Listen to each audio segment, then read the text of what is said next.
안녕하십니까. 백만개미 한세구입니다. 오늘 8월의 첫 거래일이죠. 8월 2일 월요일 시황 정리하겠습니다. 지난 주말에 뉴욕 시장은 3대 지수가 다 하락하면서 마감을 했습니다. 우리가 예측했던 대로 시간의 가격이 나빴기 때문에 아마존이 큰 폭의 하락을 했지만 이제 필라델피아 반도체 지수가 계속 3일 연속 상승을 했고 또 AMD 같은 이제 반도체 쪽에서는 주가가 그런 대로 괜찮았어요. 그래서 이런 거에 좀 힘입어서 우리 시장은 상승 출발을 했습니다. 이게 당연히 아시겠지만 코스피에서는 이 반도체 관련된 삼성전자나 SK 하이닉스가 오랜만에 이제 상승을 했는데 이것들이 오르면서 이제 출발을 하니까 지수는 출발부터 0.5% 이상 상승하는 그런 상태에서 이제 출발을 했습니다. 근데 오늘은 이제 전체적으로 기관 투자가들만 혼자 사는 그런 매수 우위를 지속했고 외국인과 개인들은 계속해서 매도 쪽에 서 있었어요. 하루 종일.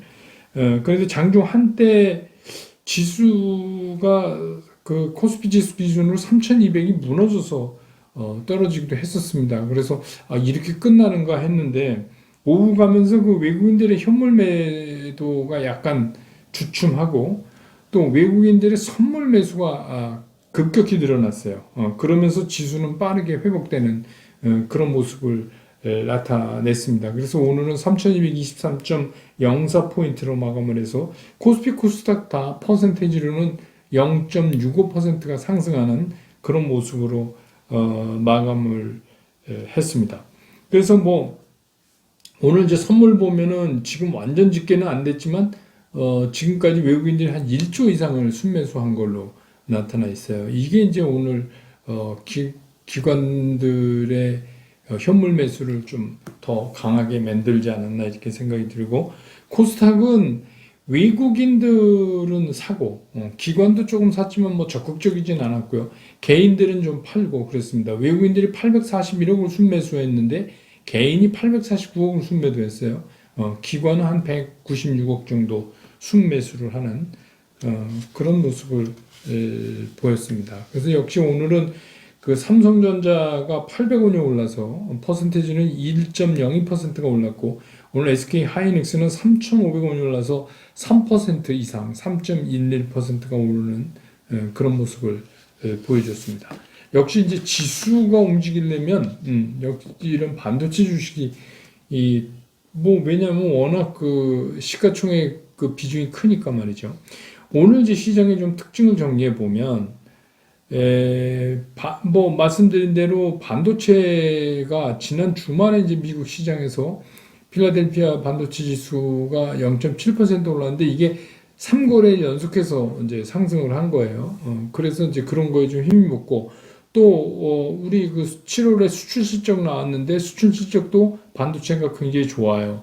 그래서 연초에 왜 애널리스트들이 반도체 피크아웃 쳤다 막 이랬는데 이제 예측이 좀 무색해지는 거죠, 요새. 그러면서 오히려 3분기에도 괜찮을 것 같다 하는 이제 이런 공감대가 형성되면서 근데 시장에서는 SK 하이닉스 쪽에 더 무게를 이제 실리고 있어요. 왜냐하면 삼성 같은 경우는 조금 더 해결해야 될 문제들이 좀 있죠. 그래서 그거 이제 나중에 시장에서 말씀드려야 될 텐데 그렇습니다. 그리고 이제 이게 언제까지 우리가 이 문제를 얘기해 가야 될지 막 끝이 안 보이는데 이 코로나19 문제잖아요. 코로나19가 변이종이 나오면서 우리나라도 이게 아주 급격하게 확산 속도를 지금 늘리고 있잖아요. 그런데 이제 여기다가 파이자하고 모더나가 EU에 공급하는 백신 가격을 인상하겠다 이제 이렇게 얘기를 했고 우리도 이제 뉴스에 보니까 내년분부터 우리도 이제 인상돼야 된다 이런 얘기가 나왔어요. 그래서 오늘 이제 백신 관련주하고 또 바이오 주들이 좀 오늘 강세를 보였는데 그 중에서 특히 이제 K 백신이라고 불리는 근데 이제 K 백신 시간이 많이 걸릴 것 같아요. 그래서 자꾸 이거보다는 백신을 빨리 확보해 오는 쪽에 주력하는 게 좀 나은 거 아닌가 이런 생각도 들고 하는데 아무튼 그래서 오늘 그쪽에 올랐고요.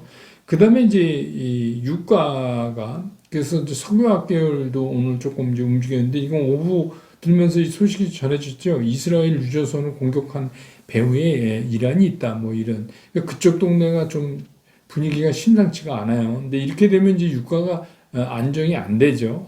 그런 의미로 해서 석유화학 계열의 주식들이 오늘 좀 오르는 그런 모습을 보여줬고, 장 거의 끝날 무렵으로 가면서 2차 전지 관련도 좀 움직임을 좀 더해가는 그런 모습을 보였습니다. 오늘 시장 얘기하기 전에 여러분들 관심이 많은 그 HMM 흠슬라 오늘 뭐 1350원 빠졌습니다. 흠슬라에 대해서 질문해 오신 분이 있어요. 딴 게 아니라 그 계속 얘기되던 산업은행이 갖고 있는 그 영구채 있잖아요. 영구채를 시장에 단계적으로 매각한다는 거를 밝혔는데, 그렇게 되면 이거 이 물량 공급이 시장에 되니까 그 영구채도 시입입니다. 그 전환사채. 근데 이제 이거는 이런 거예요. 이 문제는 이미 이제 불거져 있던 겁니다. 무슨 얘기냐면 지금 7월 말 기준으로 해서 산은이 보유하고 있는 영구채가 2조 6천 정도 된다 그래요. 2조 6천 정도. 근데 여러분 아시지만 영구채는 30년 동안 이제 그 기간이 30년이잖아요. 그래서 거의 이거는 이제 그 부채로 안 잡는 경우가 많은데, 이제 여기서 핵심은 뭐냐 이거예요. 채권이라는 게 그 빚을 진 사람이 발행해서 채권자한테 주는 거 아닙니까? 그러면 이게 그 갚을 수가 있어야 되는데 채무자가 지금 그게 잘 안 돼요. 지금 그게 무슨 얘기냐면 여기서 이제 새로운 게 하나가 등장합니다. 한국해양진흥공사라는 게 등장을 해요. 그러니까 이 HMM의 전환사채 뭐 이렇게 돈 넣어줄 때 산업은행이랑 같이 이렇게 넣어준 되죠. 이름이 벌써 한국해양진흥공사 아닙니까? 그러니까 모든 그 선주사들을 컨트롤하는 이제 그런 데인데, 이미 이제 이 지금부터 드릴 말씀이 청와대 청원이 들어갔다고 그렇게 전해져요. 뭐 이렇게 인터넷에 보면 뭐 그러니까 카페 같은데 블로그 뭐 이런데 이런 얘기 이제 많이 쓰는데, 문제는 뭐냐면 이 한국해양진흥공사가 HMM의 영구채 조기 상환을 막고 있다. 그러니까 무슨 얘기냐면 HMM이 나 빚 갚을래 이렇게 하는 거를 못 갚게 하고 있다는 거죠. 왜 그러냐면 이게 이제 그때 얘기했지만 누진적으로 계속 금리가 올라가서 궁극적으로는 연리 10%까지 가도록 이렇게 구성이 돼 있어요. 근데 지금이 한 3% 정도를 받나 봐요. 그러니까 이자가 굉장히 높죠. 지금 어디서 이자 3% 받습니까? 그러니까 오히려 영구채 상환을 막고 있다. 뭐 이제 이거 뭐 그런 한쪽 얘기니까. 그러니까 이런 얘기가 있다는 거를 그게 이제 뭐 그쪽 얘기에 의하면 이자 뜯어가려고 그러는 거 아니냐. 뭐 이제 이렇게도 얘기하고, 또 뭐 컨테이너 같은 거 이제 구입할 때 그 뭐 이렇게 현금 박치기로 우리 하는 말로 현금 박치기로 사는 거 아니잖아요. 그게 이제 운영 리스하고 금융 리스 이렇게 있는데, 이건 이제 뭐 아주 그 비율이 높은, 이자가 높은 금융 리스로 자꾸 강요를 하고 있다. 왜냐하면 한국해양진흥공사가 빚을 주고 뭐 상당히 인사도 관여하고 뭐 이렇게 돼 있나 봐요. 그래서 뭐 금융 대출 시에는 보증서 주고 컨설팅 수수료도 받는다 그러는데, 뭐 보증서 쓰니까 컨설팅 수수료 받을 수 있죠. 근데 이제 그게 얼마나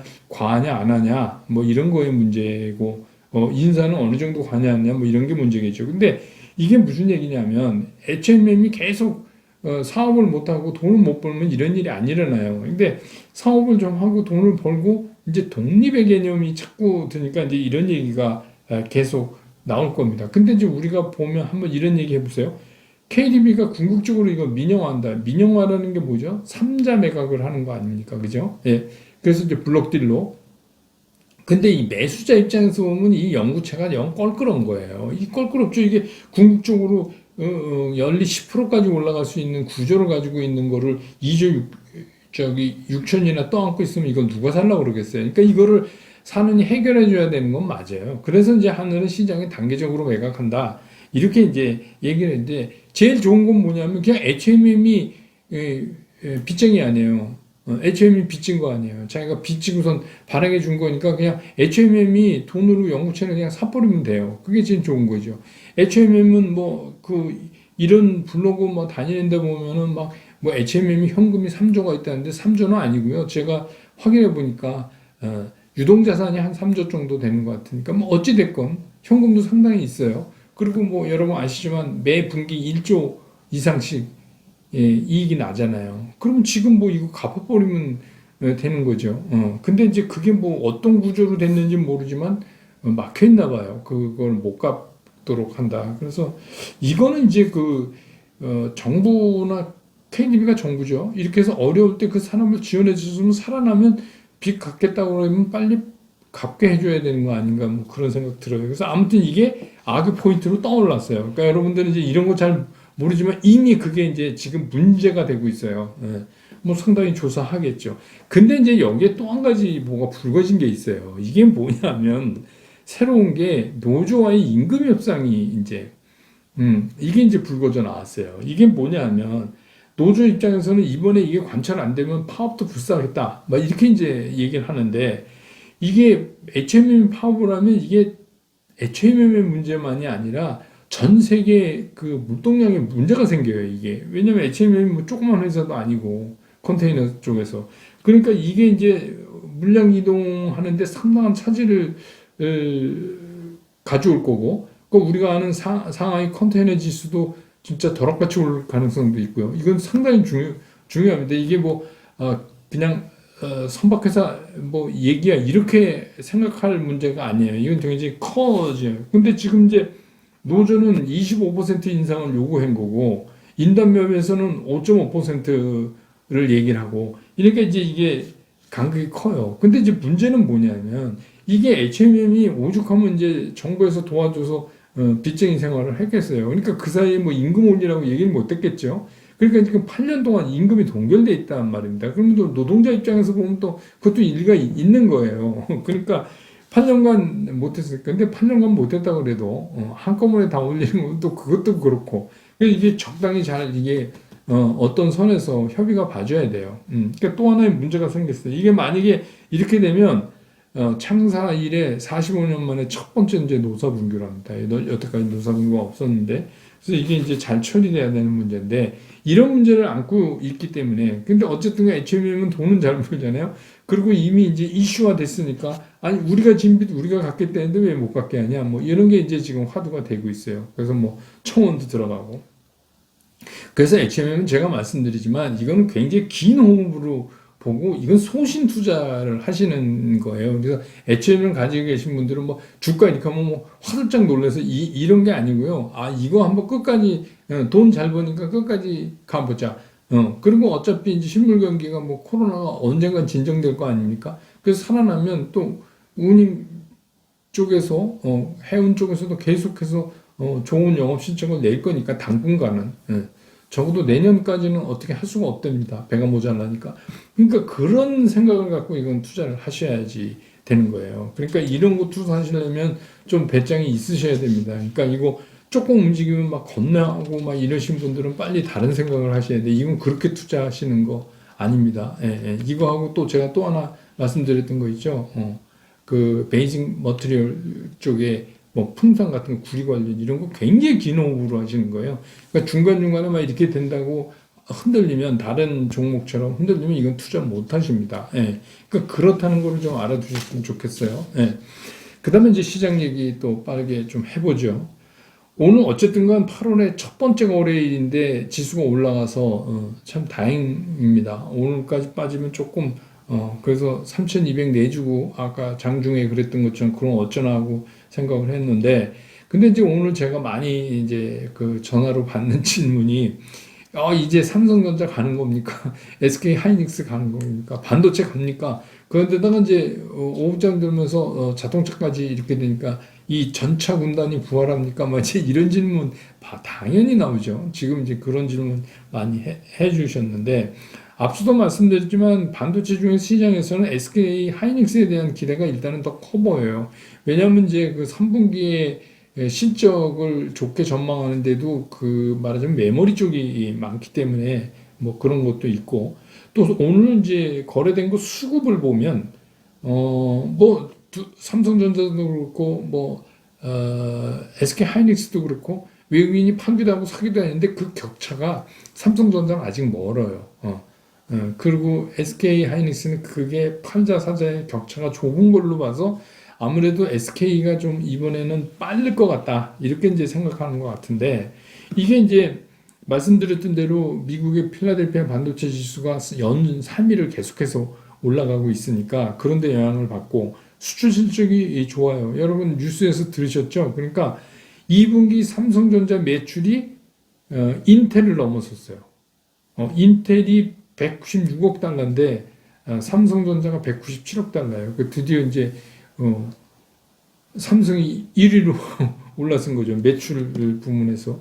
이거는 이제 월스트리트 저널이 많이 다뤘어요. 그러면서 이제 월스트리트 저널이 끝에다가 붙인 게 뭐냐면 이게 향후에 이 삼성전자가 애플을 이기는 거 굳히기에 들어가느냐 아니면 뒤집히느냐 뭐 이런 거에 결정적인 문제는 이게 투자 관련한 거다. 이게 이제 중요한 거죠. 그러니까 지금 오늘 이제 여러분들 질문해 주신 이제 시작입니까? 시작입니다. 이렇게 얘기 못하는 이유가 이제 그거죠. 이게 여러 가지 변수가 있어요. 근데 이제 한 가지 중요한 건 뭐냐면 연초에 많은 애널리스트들이 이건 피크아웃 반도체 이제 끝났다 막 이렇게 얘기를 했는데 뭐가 끝난 건지 실적으로 보면 모르겠어요. 그러니까 이번에 또 틀린 거예요. 그러니까 계속 좋아지고 있고 이제 3분기를 지금 우리가 가고 있잖아요. 8월이니까. 그럼에도 불구하고 잠정해서 이렇게 따져보면 계속해서 3분기도 잘 나올 것 같다는 거죠. 그러면 무슨 얘기예요? 그러면 그때 니네 틀린 거구나. 이렇게 이제 인식이. 그러니까 그 처음에 해놓은 전망에 대한 회의가 이제 시장에 들기 시작하는 거예요. 피크아웃은 무슨 피크아웃 아니잖아. 이런 생각이 이제 들게 되는 거죠. 그래서 이제 이게 움직였는데 오늘 이제 8월 첫날 마침 이제 이런 매출이 삼성이 인텔을 넘고 필라델피아 반도체 지수 또 미국 AMD 등등 이렇게 해서 이게 늘 그렇지만 시장에서 뭐가 한꺼번에 이렇게 몰리면서 충격을 딱 줘야 올라가죠. 그래서 이제 오늘 올라왔어요. 그러면 오늘 이제 삼성전자, SK 하이닉스를 보고 야 이제부터는 진격의 반도체가 다시 시작이 됐다. 이래가지고 우리가 이거를 막 뛰어들어가서 막 지금 살 수 있느냐? 전 그렇게 안 봐요.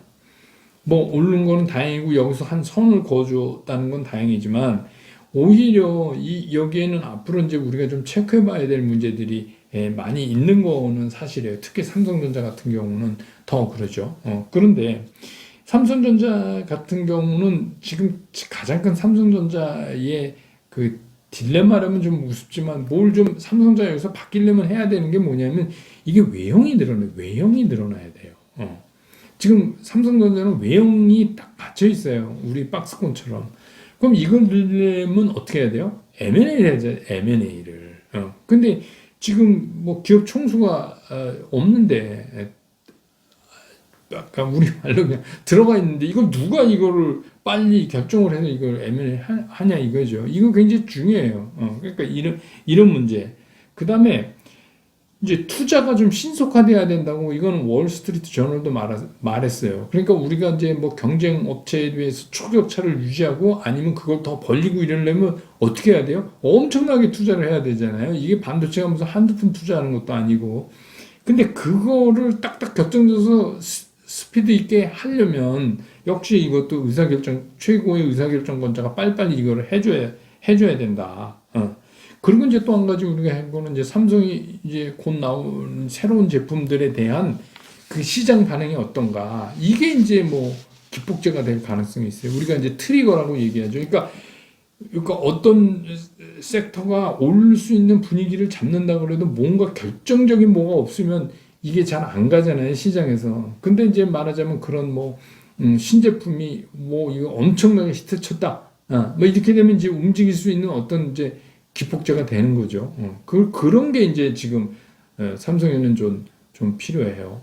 그래서 이제 그렇게 보이고. 그렇지만 여기서 중요한 건 뭐냐. 지금 이제 삼성전자나 SK 하이닉스 가격을 보면 못 살 이유는 없다 이거예요. 제가 늘 말씀드리지만 삼성전자 기준으로 8만 원 밑에서는 아무 때나 사도 된다. 근데 이제 단 뭐냐면 옛날하고 달라져 갖고 지금은 반도체만 있는 게 아니기 때문에 우리가 전체적으로 포트폴리오를 짤 때 반도체가 주식 전체 포트폴리오 중에서 30% 이상 들어가 있는 거는 별로 바람직하지 않다. 이렇게 보는 거예요. 왜냐하면 이게 옛날하고 많이 바뀌었어요. 이제 2차 전지도 있고 뭐 다른 것도 있고 많잖아요. 그러니까 만약에 그런 포션을 채우기 위한 방법이라면 뭐 지금 정도 가격에는 부담 없이 그걸 채워넣을 수 있다.